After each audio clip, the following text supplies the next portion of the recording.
अरे मोरा जाति रो नेता है और मोरा धर्म रो उपासक है। गुंडे मवाली चोर की कोई जाति धर्म नहीं होती है। नेता को भी जाति से ना जोड़े। आदर्श में आपका पैसा फंसा है, आप लोग घर से बाहर नहीं निकलते। कि इस बार ये जनप्रतिनिधि आपके घर तक आएंगे। ये पहली बार 5 साल में एक बार नेता आपके घर तक द्वार तक आते हैं वोट मांगने, और उसके बाद 5 साल तो हमें धक्के खाने पड़ते हैं। तो जनता से कहना चाहता हूं, जब ये नेता आपके घर के आते हैं वोट मांगने, तो आई नो बताओ जियो। बिना कोई टाइम ज़ाया किए मैं सीधा विषय पे ही आता हूँ। आज का मुख्य विषय है इस प्रेस कॉन्फ्रेंस का आदर्श क्रेडिट कोऑपरेटिव सोसाइटी का जो कथित घोटाला है। और ये प्रेस कॉन्फ्रेंस करने को लेके मैं मजबूर इसके लिए हुआ क्योंकि हम सभी को पता है कि 2019 से जो आदर्श का ये घोटाला है, मामला कोर्ट में गया, मामला लिटिगेशन में गया और देश के कई सारे कोर्ट में ये विषय पूरा चैलेंज हुआ, चल रहा है। लेकिन इस पिछले 7 साल में एक बहुत ही अच्छा पॉजिटिव डेवलपमेंट अभी हाल ही में होने जा रहा था, लेकिन उस पर भी एक दिया कहते हैं ना कि एक उमंग जल दिख रही थी, तो वो उमंग भी बुझ गई। वो इसके लिए कि 28 जुलाई 2026 राजस्थान के उच्च न्यायालय जोधपुर कोर्ट ने ये ऑर्डर पास किया कि आदर्श के इस पूरे मामले में कि retired chief justice of India Sanjiv Khanna ji के अध्यक्षता में कमेटी गठन की जाए। वो कमेटी और भी मेंबर्स को जोड़ते हुए पूरे आदर्श के मामले में फ्रेमवर्क बना के कोर्ट को पेश करेगी कि किस तरीके से आदर्श के इन्वेस्टर्स का पैसा मिल सके। लेकिन जैसे ही कुछ अच्छा होने जाए, 6-7 साल में एक पहली बार अच्छा होने जाए, तो हमें पता है कि कहीं ना कहीं ऐसे क्या मजबूरी आ जाती है कि कोई गुड न्यूज़ आता है तो वापस वहाँ रुकावट आ जाती है। तो ठीक एक हफ्ते पहले 18 अगस्त 2026 को जो सिंगल बेंच ने जो ऑर्डर पास किया था कि retired chief justice of India को नियुक्त किया जाए अध्यक्षता के पद पर और वो जांच करेंगे, तो उस पर स्टे दे दिया।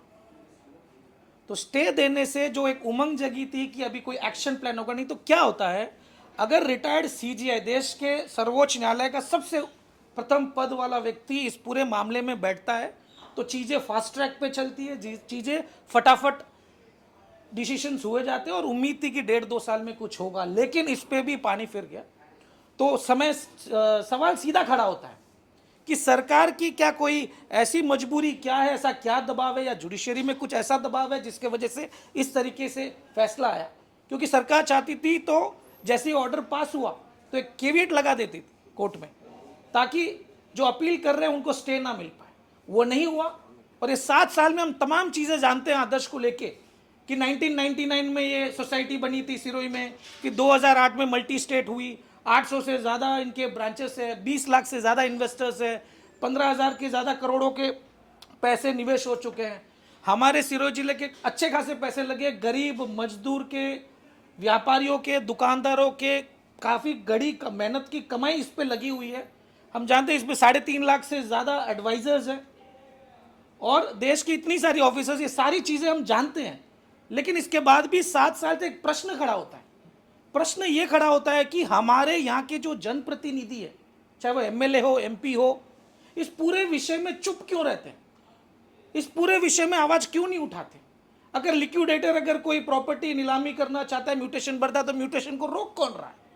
इस पूरे विषय में ना नेता को कोई फर्क पड़ रहा है, किसी को फर्क नहीं पड़ रहा, लेकिन फर्क पड़ रहा है आम जनता को फर्क पड़ता है। क्योंकि जो ज़मीनें पड़ी है ना, अगर लोग कब्जा किए जा रहे हैं, फर्जी रजिस्ट्रियाँ हो रही है, तो भारी पड़ जाएगा उनको खाली करवाने में। तो सीधा सीधा सवाल खड़ा होता है। और सिरोही की जनता से मैं बेहद नाराज हूँ। नाराज इस बात के कि आपकी गाड़ी कमाई, इतना मेहनत का पैसा 7 साल में इतना, आज तक खाली आश्वासन पे बैठे हो।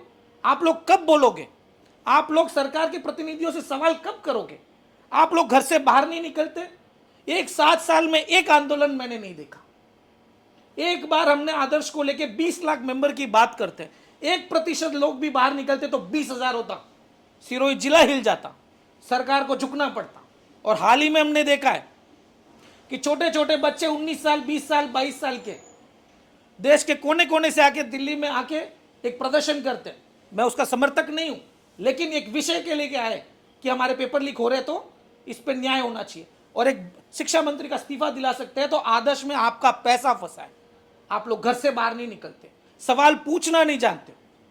इसलिए मेरा सिरोही की जनता से निवेदन है कि मैं एक मुहिम चला रहा हूं। वो मुहिम में ऐसा है कि आज तक ना तो इन्होंने आंदोलन किया, ना हमारे जनप्रतिनिधि ने सवाल किया, तो एक हेल्पलाइन नंबर जारी कर रहा हूं। इसी हेल्पलाइन के आधार पे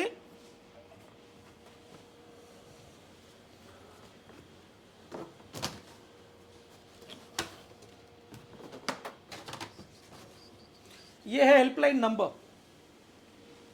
ये हेल्पलाइन नंबर पे मैं सिरोही की जनता से कहना चाहता हूं, इसके नंबर के व्हाट्सएप पे आप आदर्श की रसीद, आपका नाम, आपका मोबाइल नंबर, सिरोही के किस वार्ड से हो, ग्रामीण क्षेत्र से हो तो कौन से गांव से हो, कौन सी पंचायत से हो, आदर्श की रसीद, नाम और ये डिटेल मुझे व्हाट्सएप पे भेजिए, ताकि अगले 4-5 दिन में जितना भी डेटा इकट्ठा हो वह इकट्ठा करके हम सामूहिक रूप से एक आवाज बनकर सरकार के सामने गुहार लगाएंगे कि आप हमारे इस पूरे मामले में हल करिए। नंबर नोट हो क्या? मेरा भाजपा के लोगों से सीधा सवाल है, डबल इंजन की सरकार कहते हैं, ट्रिपल इंजन, 4 इंजन, 5 इंजन की सरकार कहते हो, आप लोग इस पूरे मामले में पहल क्यों नहीं करते हो? और ये नगर परिषद के चुनाव में सिरोही की जनता से मैं कहना चाहता हूं कि इस बार ये जनप्रतिनिधि आपके घर तक आएंगे। ये पहली बार 5 साल में एक बार नेता आपके घर तक, द्वार तक आते हैं वोट मांगने, और उसके बाद 5 साल तो हमें धक्के खाने पड़ते हैं।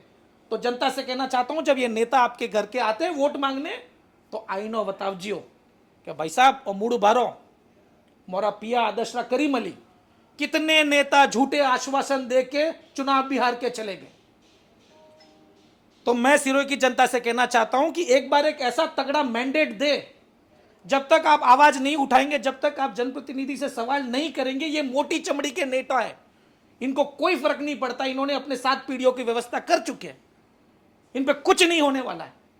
सीधे सीधे मेरे गंभीर इस पूरे मामले को लेकर मेरे पे सवाल खड़े करेंगे कि चुनाव में ऐसा क्यों आप ये दाव पेश कर रहे हैं। तो बात ऐसी है कि चुनाव में ही करना जरूरी है, क्योंकि ये नेता आश्वासन दे दे के झूठा चुनाव जीत के चले जाते हैं, और 5 साल में पहली बार एक बार घर आते हैं, आपके द्वार तक आ रहे हैं। तो इनको पूछिएगा कि इस बार आदर्श का पैसा नहीं तो भाजपा को वोट नहीं। मेरा मैसेज बहुत सिंपल है,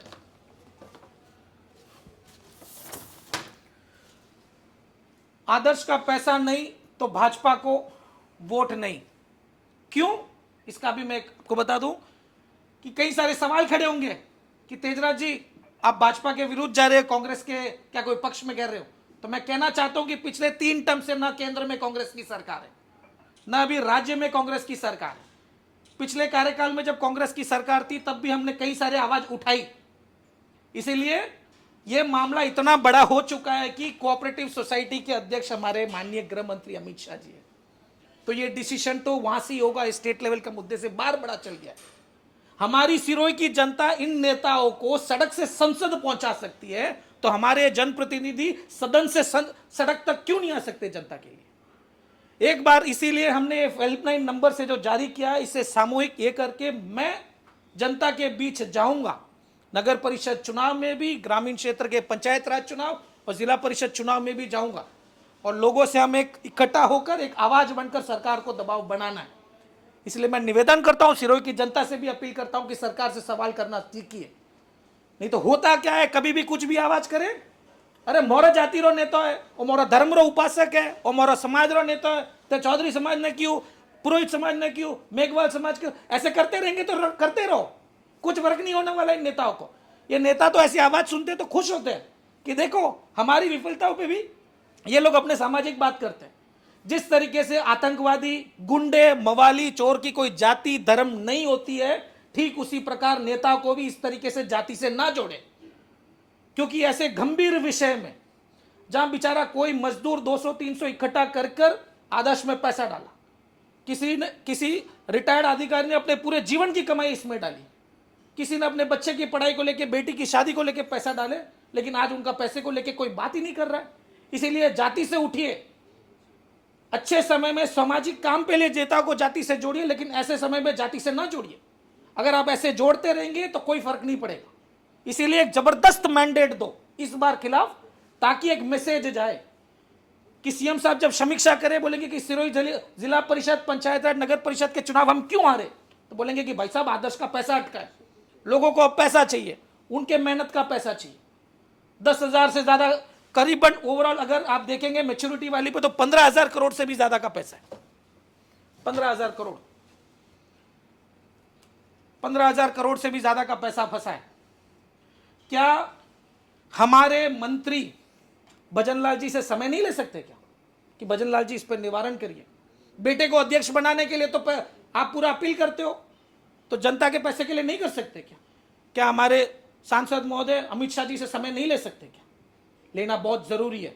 इसीलिए विषय इस बार मैं जनता से कहना चाहता हूं, हम जनता के बीच जा रहे हैं, जनता के बीच में मैं रहूंगा, एक पहल कर रहा हूं, और इस पहल में अगर आप अपने घर से बाहर निकलते हैं और मजबूती देते हैं तो हम इस बार सरकार को एक कोरस रूप से हम एक प्रेशर करेंगे ताकि इस पे कोई निवारण करे, कोई स्पेशल पैकेज दे।